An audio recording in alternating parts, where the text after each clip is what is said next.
상장사인 국내 신약개발 기업인 브릿지바이오 테라퓨틱스가 외부 자금을 유치하는 방식으로 경영권을 매각합니다. 핵심 파이프라인인 폐섬유증 치료제의 임상 실패에 관한 결정적인 계기가 된 것으로 추정되고요. 오늘 시작에서는 8%의 오름세를 나타내면서요. 시장 수급들 몰리고 있습니다.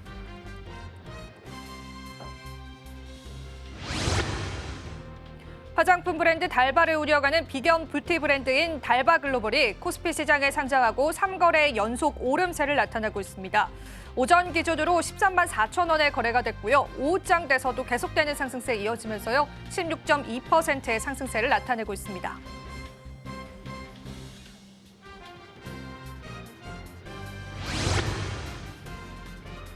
이미지스가 운영자금 조달을 위해서 65억 원 규모의 유상증자를 결정했다는 소식에 장 초반부터 주가가 약세를 나타내고 있습니다. 1282원에 거래되기도 했고요. 지금 현재 구간에서는 7%의 낙폭세를 그려내면서요. 시장에서 계속되는 약세를 나타내고 있습니다.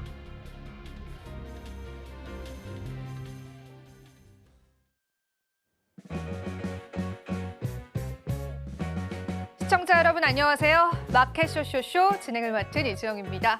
자, 오늘 국내 증시는요. 그래도 시장에서 비교적 좋은 흐름들 보여주고 있고요. 외국인의 수급도 확인되고 있는 시장입니다. 간밤 또 트럼프 대통령의 관세 관련한 발언이 있었었는데요. 이 관세가 다시금 유예가 되면서 선물 시장 역시도 긍정적으로 현재는 변화되고 있습니다. 자, 우리 시장 같은 경우에는 월요일 시장 굉장히 중요할 텐데요. 월요일 시장에 맞는 시장의 전략들 저희가 다양하게 준비했습니다. 오늘 첫 번째 코너부터 소개해 드릴게요. 자, 오늘은요. ISS의 김태성 본부장님께서 시장을 보는 색다른 시각을 통해서요. 여러분들에게 시장 전략들 함께 해드릴 예정입니다. 또 저희 방송 다양한 채널을 통해서 여러분들 확인해 볼 수 있으니까요. 많은 소통 부탁드립니다. 저희 방송 제공해드리는 정보는 투자 판단에 대한 조언일 뿐입니다. 가치 판단과 상승 하락을 보장하고 있지는 않다는 점 다시 한번 유의 부탁드리겠습니다.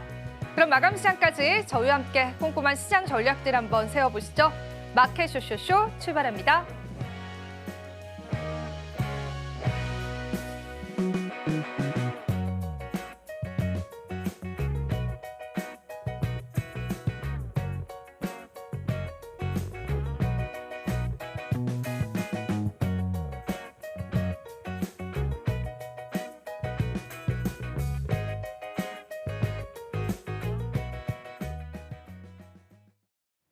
네, 오늘은 ISS의 김태성 본부장님 오셨습니다. 본부장님 어서 오십시오. 네, 안녕하세요. 네, 저희 또 시장 헤드라인 열어보고요. 또 바로 얘기 나눠보겠습니다. 오늘 첫 번째 헤드라인입니다. 자, 유리기판 수익화 설계는 끝났다라는 헤드라인인데요. 자, 오늘 이 이슈가 굉장히 뜨겁습니다. 일단 삼성전자와 유리기판의 연결고리를 한번 체크를 해보면 좋을 텐데요. 네. 어떤 또 뉴스들인지 한번 해석을 부탁드려볼까요? 일단 말 그대로 삼성전자가 2028년도부터는 유리기판으로 이제 도입을 하겠다라는 이야기의 골자입니다. 그런데 이 뉴스에 우리가 체크를 해야 될 요소가 두 가지가 있죠. 유리기판이라고 하는 소재가 하루 이틀 만에 나온 소식이 아닙니다. 그렇죠. 올 초에도 분명히 있었었고 작년에도 재작년에도 있었었고 그러니까 AI와 데이터 센터의 어떤 이 영역이 확장이 되면 될수록 발열에 대한 이야기가 나올 때마다 사실 유리기판이 많이 거론이 됐었던 기술 중에 하나입니다. 근데 왜 또 계속 이렇게 같은 뉴스가 반복이 되고 있느냐? 그리고 또 오늘은 어떤 부분 때문에 이 유리기판 관련주들의 강세가 이렇게 또 강한 모습을 보이고 있는지 이 차이점을 여러분들이 잘 아셔야 될 것 같거든요. 지금 유리기판이라고 하는 단어에 우리가 알고 있는 개념은 어떤 개념이냐면 지금 기판, 플라스틱 기판에 실리콘 인터포저가 탑재되어 있는 걸 우리가 지금 흔히 알고 있는 기존의 기판이라고 보시면 됩니다. 그럼 유리기판은 뭐냐면 플라스틱 기판과 지금 실리콘 인터포저를 모두 유리로 만들겠다라는 게 유리기판이에요.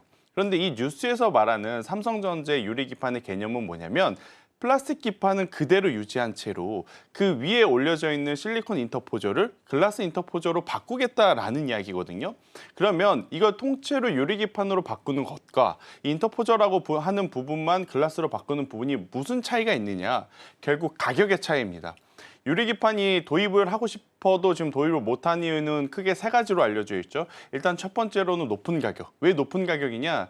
이게 내구성이 약합니다. 유리로 만들어져 있기 때문에 외부 충격에 취약하다라는 거죠. 그럼 이게 왜 가격이 높아지는 문제가 되느냐? 바로 수율에 대한 개선세가 아직 나오고 있지 않기 때문에 이제 가격이 높은 상황이거든요. 그래서 이 모든 어떤 유리기판의 단점을 보완하고 그리고 잡고자 하는 게 바로 기존의 플라스틱 기판 위에 실리콘 인터포저 대신 글라스 인터포저를 이제 올려서 생산을 하겠다라는 게 삼성전자의 현재 현실적인 목표인 상황인데요. 그래서 이렇게 되면 만약 HBM 시장에서 SK하이닉스의 삼성전자가 뒤진 부분을 저는 충분히 메꿔줄 수 있는 부분이다라는 생각이 들어요. 가장 중요한 건 이젠 이 실리콘 인터포저 대신에 글라스 인터포저가 들어갔을 때조차도 수율이 얼마만큼 나오는지는 아직까지 확인이 되고 있지 않거든요. 근데 여기서 투자자들이 가장 궁금한 건 수율인데 이 수율에 대한 부분의 불확실성만 해소를 해준다라고 하면 저는 충분히 삼성전자가 해당 뉴스를 통해서 한 번 더 올라갈 수 있는 명분을 확보할 수 있다라는 생각이 듭니다. 근데 여기서 이제 궁금한 건 뭐냐면 그럼 SKC를 봐야 되느냐? 아니면 삼성전기를 봐야 되느냐? 아니면 이제 중소형단의 이제 유리판 관련주들을 봐야 되느냐? 많은 분들이 좀 고민을 하실 것 같은데 우선 가장 중요한 건 이 기술을 해줄 수 있는 장비주들이다라는 전 생각이 듭니다. 그래서 제가 방금 언급드린 SKC도 좋고 삼성전기도 좋지만 저는 기존의 TGV라 그래서 이 유리기판의 구멍, 홀을 뚫을 수 있는 장비 기술을 가지고 있는 기업들 저는 꼭 체크를 해봐야 된다는 생각이 들어요. 대표적으로 아마 여러분들이 아시는 기업이 필옵틱스, 그리고 YC킨과 캠트로닉스 이렇게 좀 정리해드릴 수 있는데 제가 왜 굉장히 많은 기업들이 있지만 이 세 기업을 좀 압축을 해서 말씀을 드렸냐면 이 세 기업 모두 삼성전자와 삼성 디스플레이 밸류 체인에 걸려 있는 기업이니 이 뉴스를 통해서 중장기적으로 수혜를 받을 수 있는 기업은 바로 이 세 기업이 현실적이다라고 좀 볼 수는 있을 것 같고요. 전체 매출액과 영업이익을 좀 토대로 따져봤을 때 실적 기준으로는 캠트로닉스가 2024년 한 해 실적만 놓고 보면 세 기업 중에는 단연 우수합니다. YC킨 같은 경우에는 연 단위로 봤었을 때 매출은 매출이지만 영업이익이 마이너스로 좀 돌아섰거든요. 그러한 부분에 이제 단점이 있다 이렇게 좀 보시면 될 것 같고 그래도 뭐니 해도 변동성이라든지 수급 기준으로 보면 필옵틱스가 가장 또 선두에 있기 때문에 이건 시청자분들의 입맛에 따라서 좀 갈릴 것 같아요. 나는 여전히 대장주를 하겠다 그러면 당연히 필옵틱스를 좀 보셔야 될 것 같고 아니야 나는 지금 이 인터포저 글라스 인터포저라는 기술이 언제 상용화될지도 모르고 유리기판이라는 단어가 나온 지 꽤 됐음에도 불구하고 시간이 이렇게 걸리는 것을 보아하니 그래도 실적이 나오는 쪽을 선택을 하겠다라고 하시면 또 캠트로닉스가 낫다는 의견을 한번 드려보도록 하겠습니다. 실제로 삼성전자의 유리기판 로드맵에 관해서 오늘 시장에서 굉장히 뜨거운 관심을 나타내고 있습니다. 그러다 보니까 관련주들이 오늘 시장에서 큰 상승을 나타내는데요. 사실 우리가 좀 궁금해할 만한 그런 관련주들에 관해서 하나하나 좀 진입점을 좀 잡아주신 것 같아서요. 이 이야기들을 여러분들이 잘 소화해 보셨으면 좋겠습니다. 여기서 이제 앞서서도 좀 언급을 해주셨지만은 이런 유리기판에 관해서 삼성전자 기술력을 확보할 경우에 그간 HBM 시장에서 하이닉스 쪽에 에서 좀 뒤처졌던 기술력들을 만회할 만하다라고 이렇게 말씀해 주셨는데 그 부분도 조금 자세히 좀 들어볼 수 있을까요? 결국엔 지금 블랙엘 아키텍처라고 하는 플랫폼과 이제 새로운 제품에 대한 가장 큰 고민은 뭐냐? 발열을 어떤 방식으로 얼마만큼 잡았느냐 이게 포인트일 것 같거든요.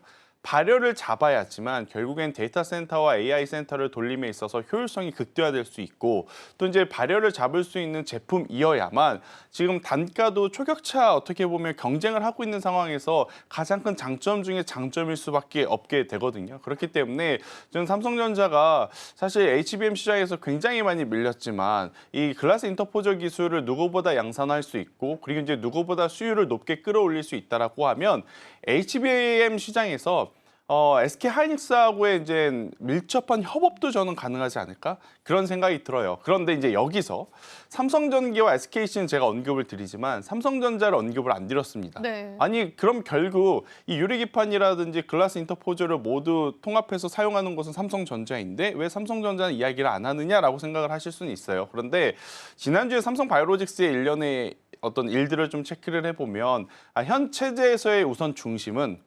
삼성바이오로직스, 삼성물산일 수 있겠구나라는 생각이 들더라고요. 그래서 삼성전자 같은 경우에는 저도 지금의 가격 충분히 매력적이다라고 느껴지긴 합니다. 하지만 올라올 만한 강력한 무기가 될 만한 모멘텀이 작용을 하기 위해서는 결국 삼성바이오로직스가 바이오시밀러와 CDMO, CMO를 분리했듯이 삼성전자도 파운드리와 팹리스를 분리해야지만 저는 가능하다라는 생각이 들어서 삼성전자는 그 뉴스가 나오기 전까지는 시간과의 싸움. 대신에 지금 방금 우리가 계속 강조드리는 이 유리기판 쪽 같은 경우에는 가장 최신의 기술이고 엔비디아도 AMD도 마이크론도 SK하이닉스도 모두 다 지금 진입을 해서 누가 더 빨리 생산을 할까, 누가 더 값싼 가격에 더 많이 양산을 할까, 지금 이 경쟁을 벌이고 있는 상황이기 때문에 이쪽에 대한 관심도를 더 높이 가지실 필요는 저는 있겠다는 의견 한번 드려보도록 하겠고, 그리고 이제 삼성전기라든지 SKC 같은 경우에는 저도 오늘 장중에 변동성을 좀 많이 봤는데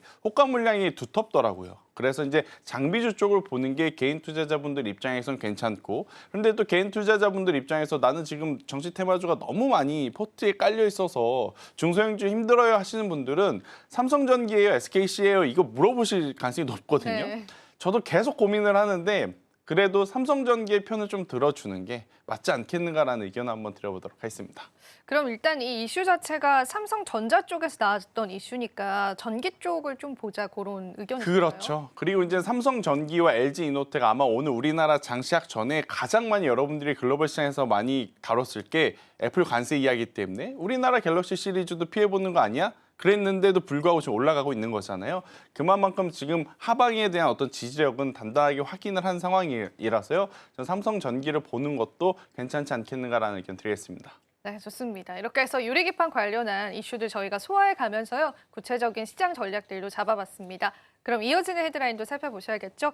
오늘 두 번째 헤드라인도 바로 한번 살펴보겠습니다. 자, K조선 조용한 수혜주다라고 하는데 오늘도 시장에서 좀 관련한 이슈가 좀 부각이 됐습니다. 중국의 조선업 제재 압박이 좀 현실화되고 있다라는 그런 뉴스가 나왔고요. 일단 글로벌 해운사가 중국의 조선소의 발주를 중지시키는 사태까지도 네. 하나둘 나오고 있습니다. 그래서 긍정적으로 볼 수 있을지 어떻게 보실까요? 그러니까 말뿐만 규제를 하는 것이 아니라 실제 이제 수치를 보아하니 중국이 규제를 받고 있고 그 반사 수혜가 정말 우리나라 기업들에게 조금은 더 긍정적인 영향을 주고 있구나를 오늘 저는 여러분들이 확인하는, 눈으로 정말 확실하게 확인하는 첫날이 아닌가라는 생각이 들어요. 전 세계 발주량 중에 특히나 컨테이너선 발주량 기준으로 보면 중국이 싹쓸이 해가다시피 다 가져갔었거든요. 자, 전년 동기 대비 올해 현재 이번 달 우리나라 조선 수주를 보면 폭발적으로 늘었는가? 안 늘었습니다.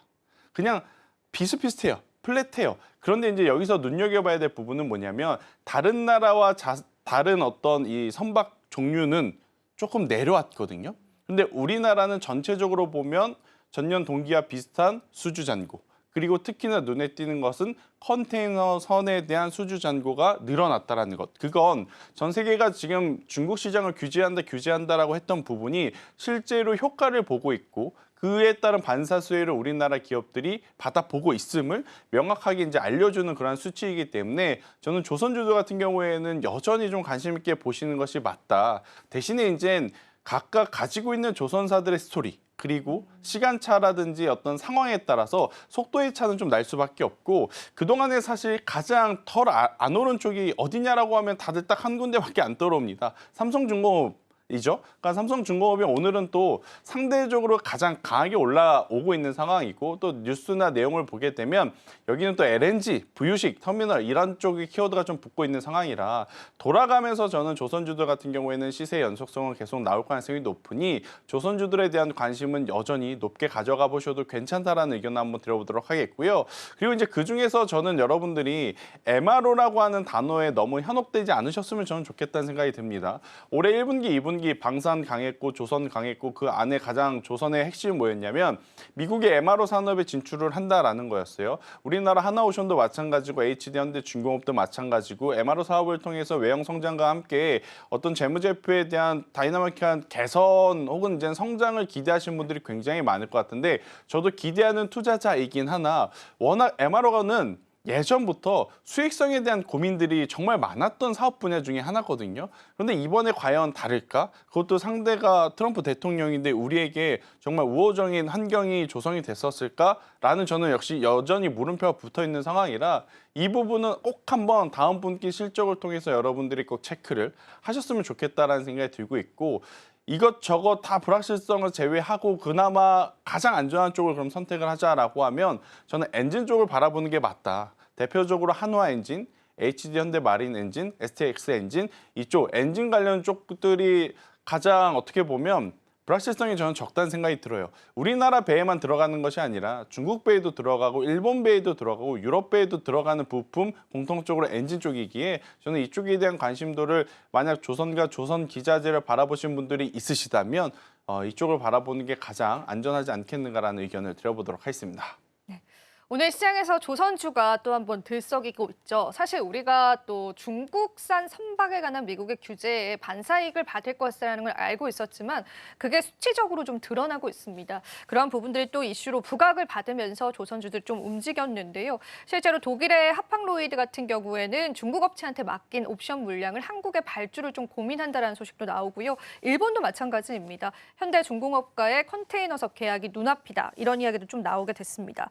그래서 사실은 이제 저희가 기자재 쪽 아까도 언급해 주셨는데 오늘도 기자재 쪽이 강하기는 하더라고요. 그래서 기자재 쪽을 계속 바라보는 전략도 괜찮은지. 근데 오늘 기자재는 현대힘스가 좀 굉장히 강한 것 같아요, 부장님. 이런 쪽의 기업들은 또 어떻게 보실까요?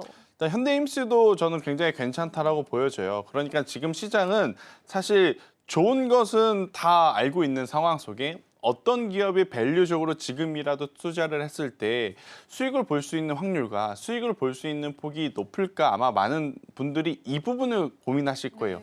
조선을 고민하는 게 아니라 조선 좋은 거에 모두 동의를 합니다. 그런데 내가 만약 지금 산다면 어떤 종목을 살 것이냐 이제 이게 포인트라는 거죠. 그 기준으로 보면 당연히 오늘 현대힘스도 지금 보이고 있는 상황인데 현대힘스 같은 경우에는 아직까지는 저는 거래량이 좀 얕기 때문에 신중하게 보시긴 보셔야 돼요. 대신에 뭐 오늘 20% 이상 상승을 했기 때문에 가장 대장주라고 할 수는 있겠죠. 근데 대신에 이제 저는 지금의 현대힘스보다 만약 현 구간에서 쫓아간다라고 했었을 때는 세진중공업이 우리에게 보여준 것들이 더 많지 않는가. 그러니까 두 가지죠. 세진중공업은 기자재 내 기업들 중에 가장 높은 영업이익률을 이번 분기 실적을 통해서 확실하게 보여줬고 그리고 이제 과거에 하나의 어떤 브랜드에만 들어갔던 제품들이 삼성이건 HD건 뭐 다 이제 들어가는 확실한 매출을 이제 확보를 했기 때문에 저는 세진중공업을 보는 것이 더 맞지 않겠는가. 그리고 또 세진중공업이 하고 있는 여러 가지 산업 중에 신재생 에너지와 걸려 있는 것들이 많더라고요. 그래서 만약 기자재 쪽을 보신다면 오늘의 어떻게 보면 상승 폭 주인공으로는 현대힘스이긴 하지만 우리가 실질적으로 접근을 한다 했었을 때 현실적인 가격에서의 어떤 가능성은 세진중공업이 훨씬 더 많아 보일 수밖에 없다는 의견 한번 들어보며 지금 기자재 쪽에서도 날이 가면 갈수록 거래일수가 지나가면 지나갈수록 불과 두세 달 전만 하더라도 이것도 좋고 저것도 좋고 이것도 좋습니다 했다가 이제는 이쪽을 바라보는 것이 가장 낫지 않겠나라고 아마 많이들 좀 그런 뉘앙스로 들으실 수밖에 없는 게 많이 올랐습니다. 많이 올랐기 때문에 앞으로 실적 베이스로 누가 조금 더 보여줄 확률이 높은가를 고민을 해보면 저는 1순위는 세진중공업이 아니겠는가라는 의견 드리겠습니다. 사실 오늘 현대힘스가 굉장히 강하죠. 하지만은 세진중공업이라는 기업도 여러분들 좀 집중하셔서요. 또 투자 전략으로 소화를 같이 해보시면 좋겠고요. 그리고 이제 조금 더 큰 그림을 좀 다뤄보겠습니다. 조선주가 또 한동안 쉬는 듯 하더니 또 이렇게 확 올려줘 버리니까 저희가 이제 또 조선주 사이클이 당분간 좀 계속되려나라는 희망을 또 갖게 되기도 하는데 조선주에 관한 사이클 언제까지 지속이 될 것이다라고 보세요, 개인적으로? 그래도 저는 올해 하반기까지 는 계속 좀 지속돼야 되지 않겠나라는 생각이 들어요. 그러니까 그 이유는 뭐냐면 여전히 신조선가 그리고 중고선가 그리고 조선 수주에 대한 부분은 우상향을 하고 있다는 거죠. 작년보다 혹은 작년 초보다 분명히 속도는 떨어졌습니다. 속도는 떨어졌지만 우리가 계속 기대를 하는 건 뭐냐면 중국보다 일본보다 우리나라 조선사들이 굉장히 고부가 가치 선박을 많이 수주를 받아오고 있다는 거죠. 이 도크라고 하는 건 조선사들 마음대로 입맛대로 늘렸다 줄였다 할 수 없어요. 예를 들어서 A라는 조선사가 도크를 10개를 가지고 있으면 이 10개를 가지고 계속 들어오는 수주 물량 중에 가장 우선순위가 되는 건 뭐겠습니까? 당연히 납기일도 고민을 해야 되겠지만 기업 입장에서는 만들었을 때 이윤이 가장 많이 남는 배부터 도크에 들이고 싶을 거예요. 그런 상황 기준으로는 우리나라 조선사들이 다른 조선사들보다 지금 월등히 앞서 있는 어떻게 보면 선정 수주에 대한 다양성이 많기 때문에 저는 조선사들은 여전히 올해 하반기까지는 쭉 끌고 가 보셔도 되고 만약 하반기까지 가서도 여전히 미국과 중국이 계속 투닥투닥거리고 우리나라 조선사들은 또 찾고 있고 제가 계속 강조드리는 MRO 쪽에서 우리가 생각했던 것보다 높은 영업이익률을 보여준다면 저는 가지고 가는 혹은 보유하는 혹은 관심을 가져야 되는 기간이 더 길어도 괜찮아질 수 있겠다라는 의견을 한번 드려보도록 하겠습니다. 굉장히 긍정적으로 또 전망을 해주셨습니다. 올 하반기 그리고 또 추가적인 시장 모멘텀이 있을 경우에는 조금 더 긴 호흡도 괜찮다라고 하시는데요. 근데 앞서서도 저희가 언급을 해드렸지만 종목별로의 옥석 가리기는 이미 좀 시작이 된 것 같아서 그렇죠. 그거는 이제 선별을 좀 잘 해주셔야 되는데 앞서서 이제 본부장님이 몇 가지 기업들을 또 잘 거론해줬던 부분이 있으니까요. 여러분들 한번 이제 복귀해 보시면서요. 시장 전략들로 소화해 보시면 좋겠습니다. 자, 조선 관련한 이야기는 여기서 마무리해보고요. 이어지는 마지막 헤드라인도 살펴보겠습니다. 오늘 세 번째 헤드라인 열어주시죠. 오늘의 세 번째 헤드라인입니다. 코스닥 새내기 더블 행진 이야기 나눠볼 텐데요. 지난주에 신규 상장주 4개가 상장이 됐는데 이 4종목 모두 다 반응이 좋았고 달바글로벌 오늘도 상승을 합니다. 신규 상장주 최근에 일단 왜 이렇게 좋을까요? 그러니까 이게 지수가 막 치고 가는 시장은 아니다 보니까 제한된 상황 속에서 누가 더 변동성 있는 종목을 선택하느냐 그 싸움인 것 같아요. 그래서 신규 상장 종목군들이 최근 굉장히 또 강한 모습을 보여주는 또 하나의 왜냐하면 이 기업들은 밸류를 가지고 고민을 하거나 어떤 가치 실적을 보고 투자를 할 만한 기준이 그렇게 뚜렷하지 않기 때문에 수급적으로 당일의 어떤 순환매에 조금 더 이제 어떻게 보면 참 최적화된 그러한 기업들이 신규 상장주이기 때문에 단기 수급에 의한 저는 상황이라고 좀 보여지고 있고요. 대신에 이제 단기 수급이라 할지라도 달바 글로벌처럼 확실한 명분이 있는 기업이라면 저는 계속해서 관심 있게 보는 것도 괜찮다라는 의견 한번 들어보도록 하겠습니다. 네. 사실 오늘 정도면 쉬어가지 않을까 싶었는데 달바 글로벌이 오늘도 강세입니다. 저희가 오프닝에서도 좀 짚어드린 바가 있었죠.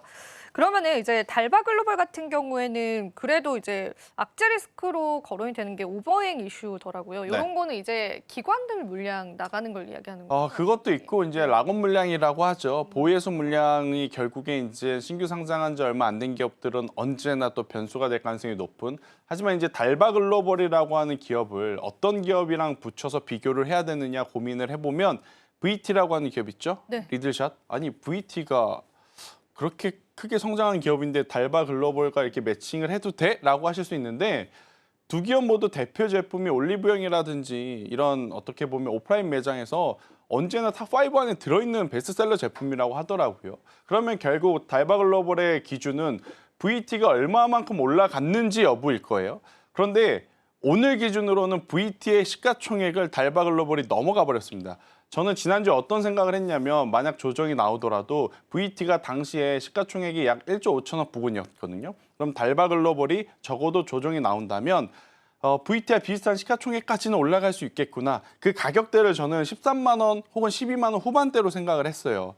그런데 오늘 이렇게 VT의 어떤 시가총액을 달바 글로벌이 넘어선다? 그러면 이제 반대로 생각을 해야 되는 거죠. VT를 따라서 달바 글로벌이 가는 게 아니라 달바 글로벌이 여기서 윗꼬리가 크게 달리지 않고 조금 더 올라가 준다면 VT가 다시 한번 지금의 어떤 계속 고민했던 박스권 상단을 돌파를 해서 한 번 더 시세를 내줄 수 있겠다. 이렇게 좀 생각을 하시는 게 맞을 것 같아서 저는 오히려 달바 글로벌 지금 여기서 언제 꺾이냐 말 것이냐 이걸 고민을 하기보다 달바 글로벌이 꺾이지 않는다면 VT가 따라갈 확률이 높다라는 인식으로 저는 이쪽을 바라보시는 게 맞을 것 같아요.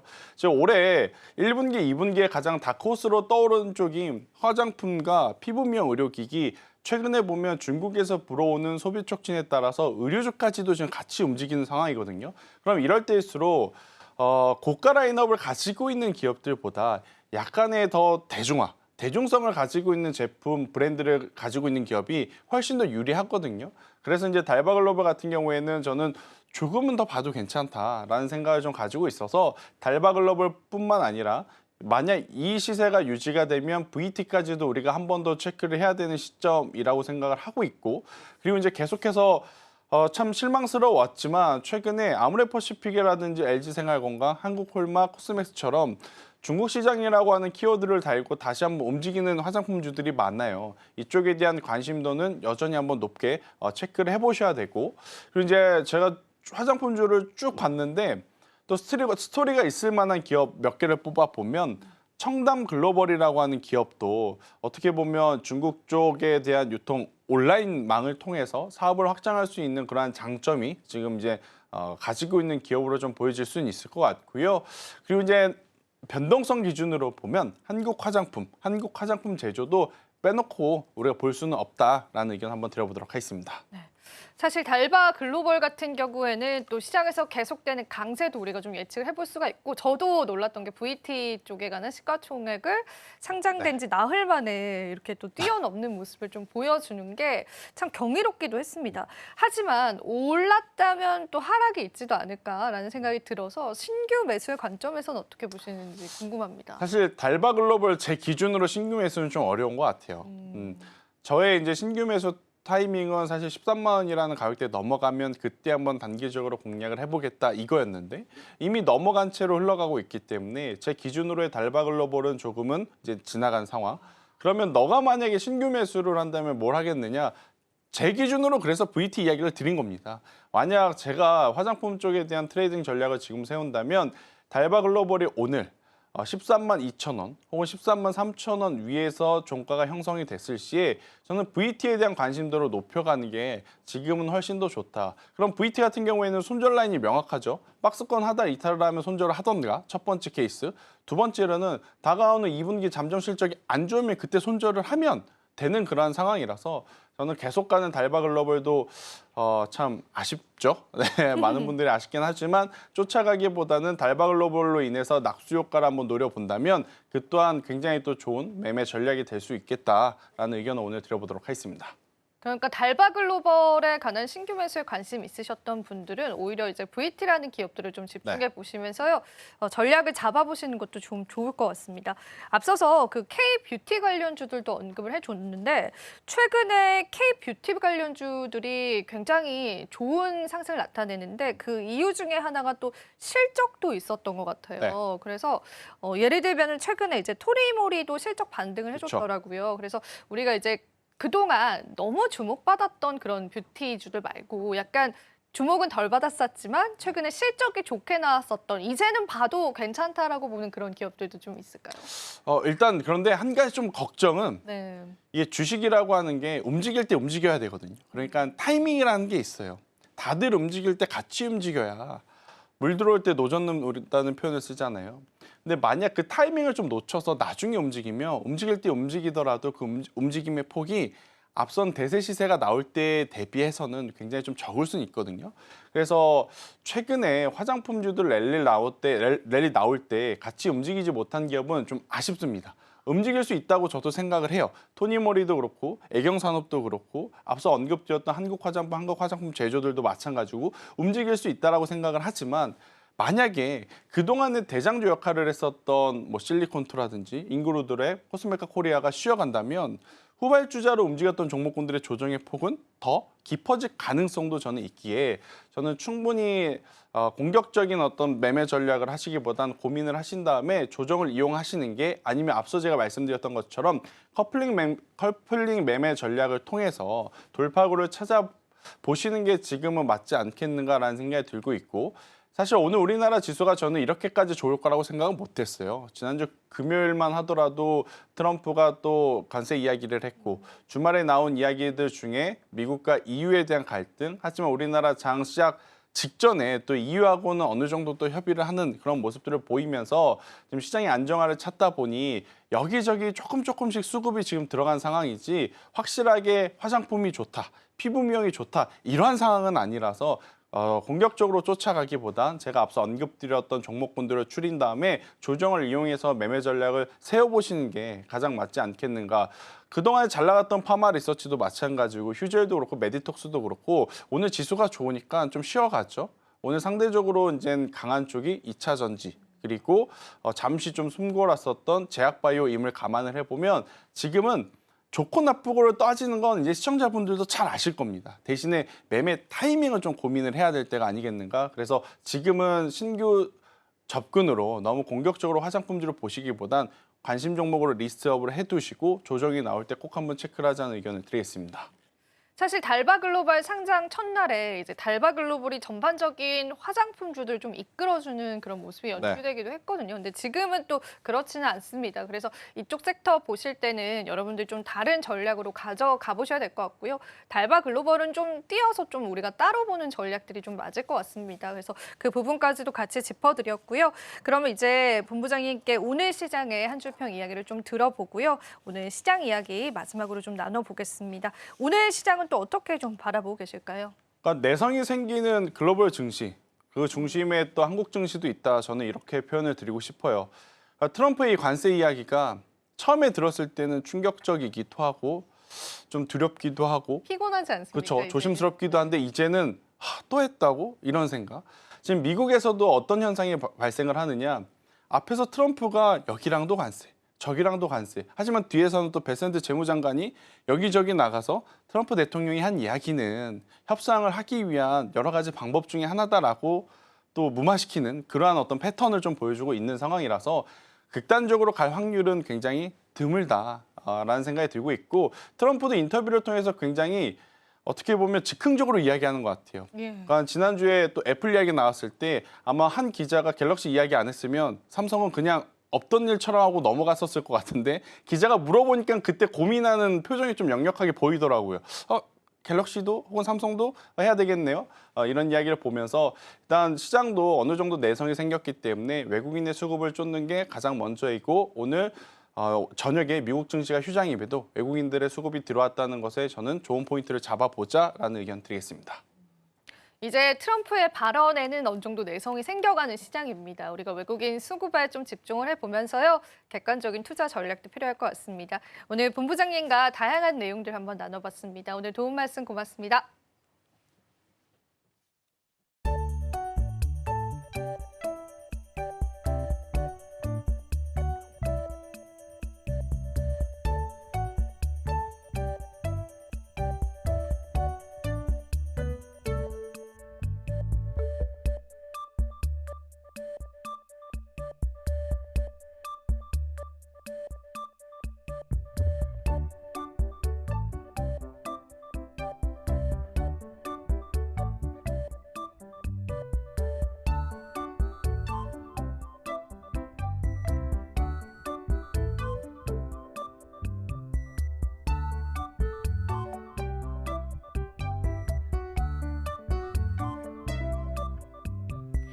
트럼프가 유럽 연합에 50% 관세를 부과하는 것과 관련해서 이것을 좀 연기하겠다라고 이야기를 하면서 미국 선물 시장은 물론이고 아시아 증시까지 모두 다 반등세 잘 그려주고 있는 상황입니다.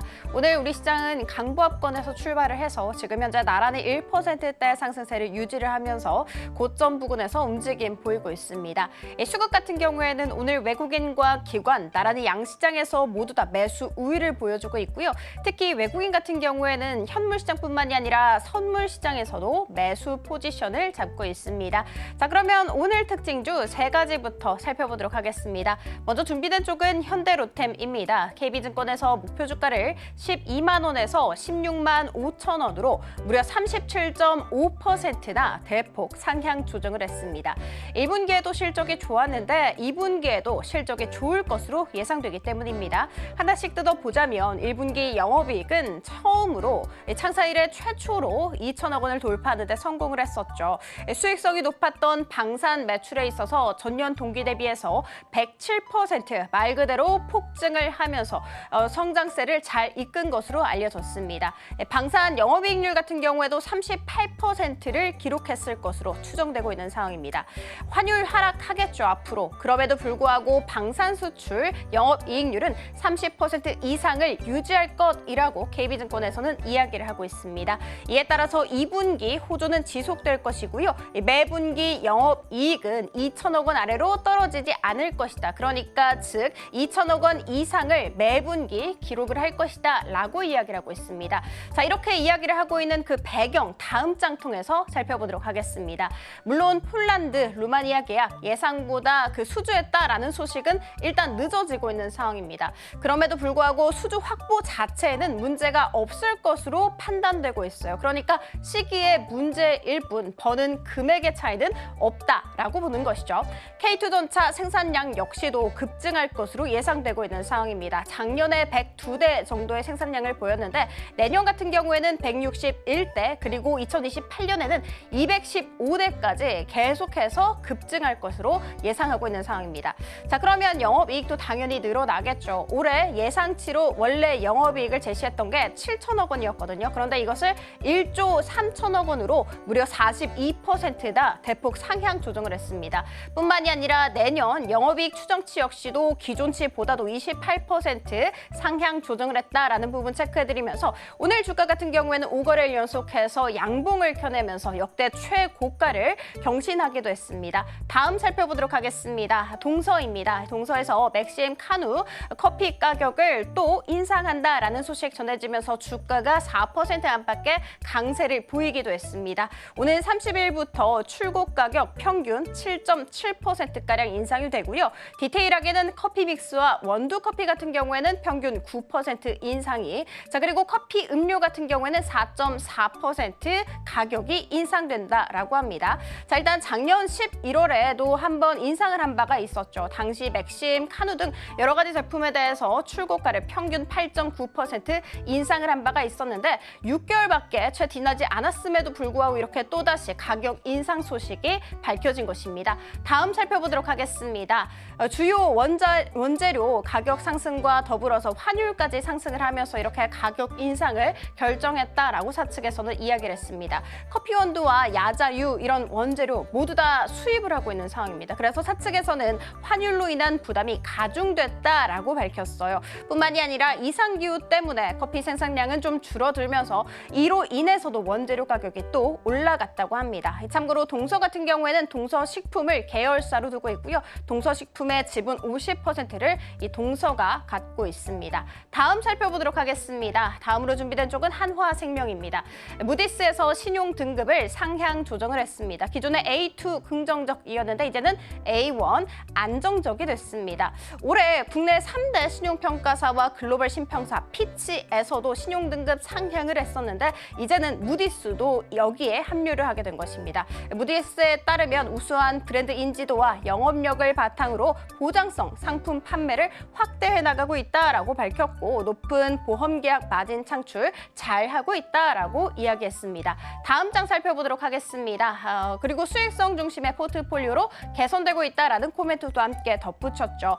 자본 규제 강화와 또 금리 하락에도 불구하고 양호한 자산 부채 관리를 통해서 자본 건전성이 안정적으로 유지되고 있다라고도 했습니다. 향후 금리 리스크에도 불구하고 안정적인 지급 여력 비율을 보일 것이라는 전망도 내놨습니다. 오늘 무디스발 호재로 인해서 장중한테 10% 가깝게 상승세를 그리기도 했습니다.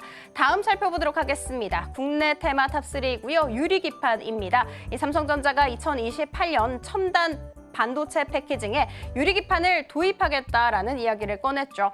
일단 실리콘 인터포저를 글라스 인터포저로 대체하는 것이 주 골자입니다. 시장에서는 삼성전자가 처음으로 유리기판 로드맵을 보인 것이다 라고 이야기를 하면서 굉장히 민감하게 반응을 하고 있고요. PIE 같은 경우에는 상한가를 터치하기도 했고 램테크놀로지와 피롭틱스 같은 경우에는 두 자릿수 강한 슈팅이 나오기도 했습니다. 다음 살펴보도록 하겠습니다. 원전입니다. 미국의 트럼프가 원전 활성화에 대한 행정명령에 서명했다라는 소식이 주말 사이에 들려왔죠. 2050년까지 그 용량을 4배로 늘리고요. 인허가 기간은 18개월로 단축을 시키는 것이 이 행정명령의 주 골자라고 생각을 해주시면 됩니다. 일진파워와 에너토크 그리고 보성 파워텍까지 오늘 슈팅이 나오긴 했습니다만 지금 현재는 계속해서 상승분을 반납하고 있는 중입니다. 다음 살펴보도록 할게요.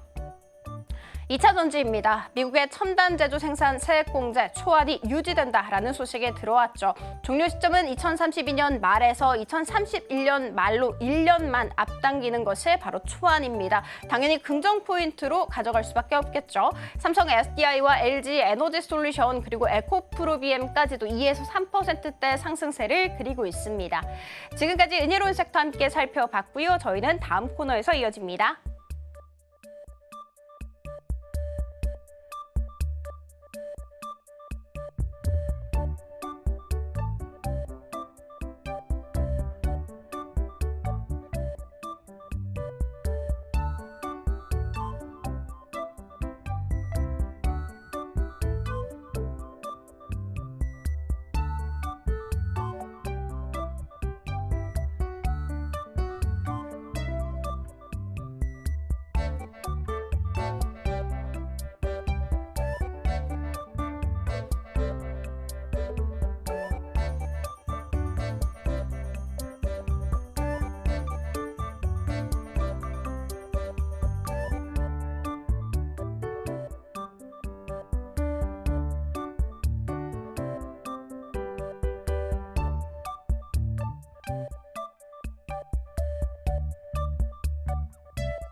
마켓 쇼쇼쇼 이지영의 넥스트 마켓으로 다시 한 번 더 인사드립니다. 월요일 우리 시장 마감 향해 가고 있는 시장입니다.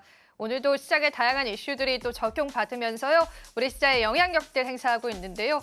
자, 그렇다면 앞으로의 시장 저희와 함께 점검해 보셔야겠죠. 오늘이 아니라 내일의 시장을 미리 볼 수 있는 시간들 준비를 했습니다. 오늘도 저희 넥스트 마켓 일정 플레이 한번 같이 즐겨보시면 좋겠습니다.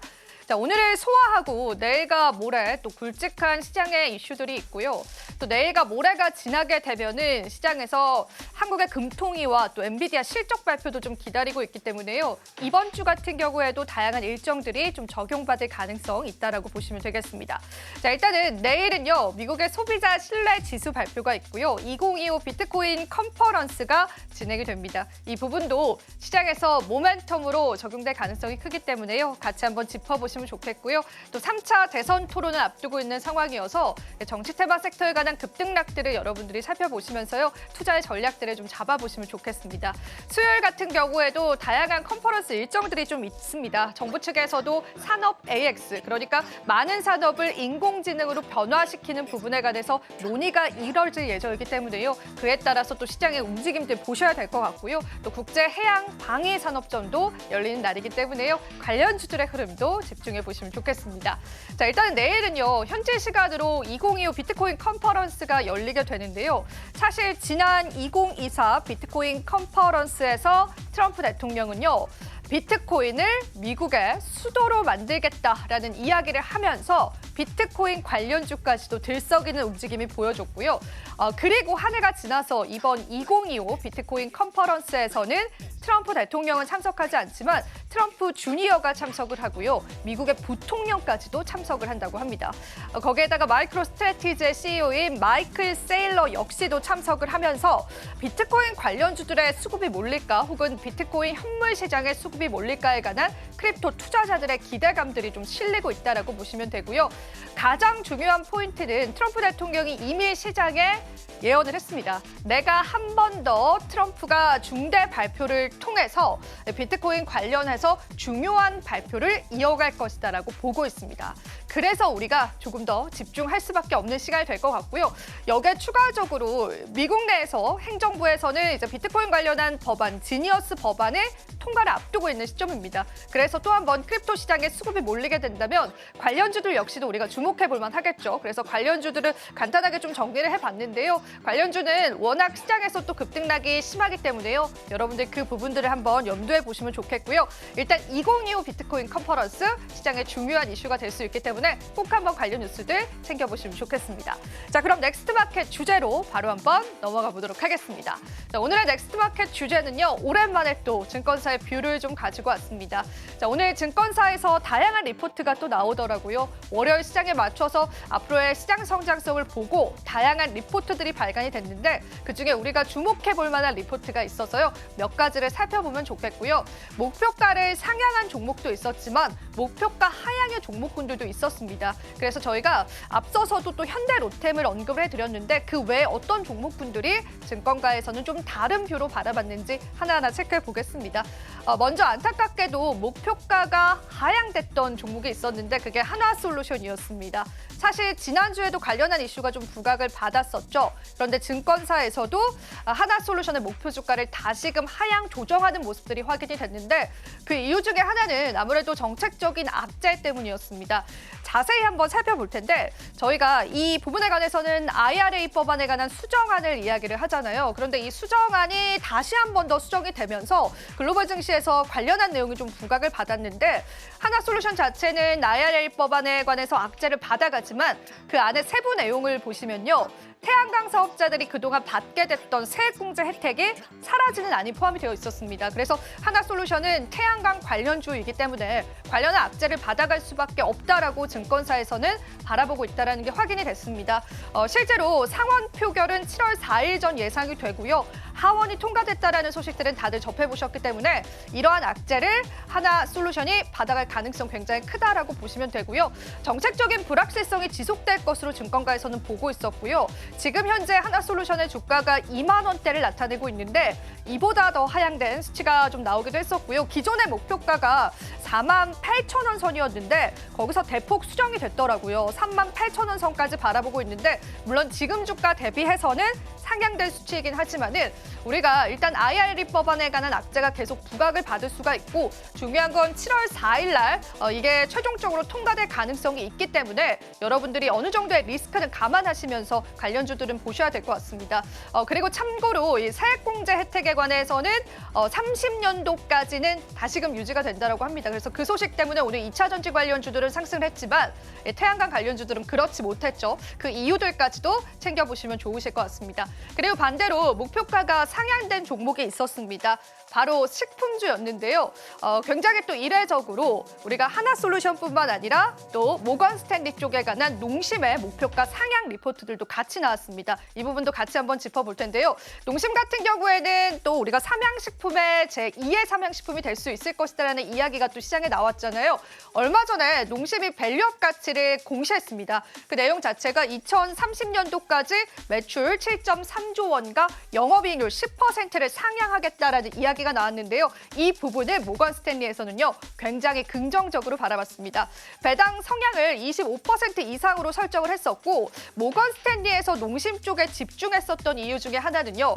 농심 같은 경우에는 그동안 이렇게 밸류업에 관해서 특별한 공시가 없었었는데 이번에 처음으로 배당에 관해서 언급을 했다는 겁니다. 그렇기 때문에 이 부분을 굉장히 긍정적인 변화이고 또 긍정적인 성장이다라고 본다라는 내용까지도 확인을 해볼 수가 있었습니다. 그래서 목표 주가 상향을 했고요. 또 비중 확대를 제시를 했는데 목표 주가 같은 경우에는 45만 원 선으로 설정이 되어 있고요. 지금 현재 주가 대비해서도 상승의 여력들이 있기 때문에 그 부분까지도 여러분들 체크해보시면 좋겠습니다. 실제로 농심 같은 경우에는 삼양식품 못지않은 시장의 성장성을 가지고 올 수 있다는 그런 가능성들이 제기가 됐잖아요. 그러다 보니까 모건 스탠리 쪽에서도 계속되는 긍정적인 리포트가 나왔다라고 보시면 될 것 같습니다. K식품주에 관해서 우리가 시장에서 계속 긍정적으로 볼 수 있을 만한 요인들 굉장히 많은데요. 그런 부분들을 확인해 볼 수 있었던 하나의 리포트였기 때문에 여러분들 살펴보시면 좋으실 것 같고요. 자, 오늘 같은 경우에는 저희가 또 다양한 증권사 리포트들 살펴보면서 여러분들이 집중해 볼 만한 리포트들 한번 체크를 해봤습니다. 앞서서 말씀드린 것처럼 시장에서 다양한 또 모멘텀들 체크를 해보시면서요. 시장 이야기를 나눠보시면 좋으실 것 같습니다. 자, 한 번 더 정리를 해보자면요. 오늘 목표가 상향에 관한 종목군들 같이 한번 이야기를 좀 나눠봤는데요. 일단 앞서 말씀드린 것처럼 현대 로템 같은 경우에는 목표가 상향에 관한 리포트들 나왔었고요. 그리고 저희가 또 삼양식품에 관해서도 농심에 관해서도 상향 리포트 나왔기 때문에 그 부분들도 여러분이 기억해 보시면 좋겠습니다. 자, 오늘 시장 같은 경우에는 외국인의 수급들 다시금 확인되는 시장이었습니다. 그에 따라서 오늘 시장의 상승을 확인해 볼 수 있었던 그 시점이었기 때문에 계속되는 외국인 수급들 체크해 보시고요. 저희가 또 2부에서는요. 다양한 내용들 같이 한번 준비했습니다. 여러분들 함께 참여해 보시면 좋겠습니다. 저희 방송 제공해드리는 정보는 투자 판단에 대한 조언일 뿐입니다. 가치 판단과 상승 하락을 보장하고 있지는 않다는 점 다시 한번 유의 부탁드리도록 하겠습니다. 자, 오늘도 다양한 방면으로 여러분들에게 도움되셨을 시간이길 바라고요. 저희는 2부에서 오후장 전략 계속 이어가 보도록 할게요. 오늘도 시청해주신 여러분 고맙습니다.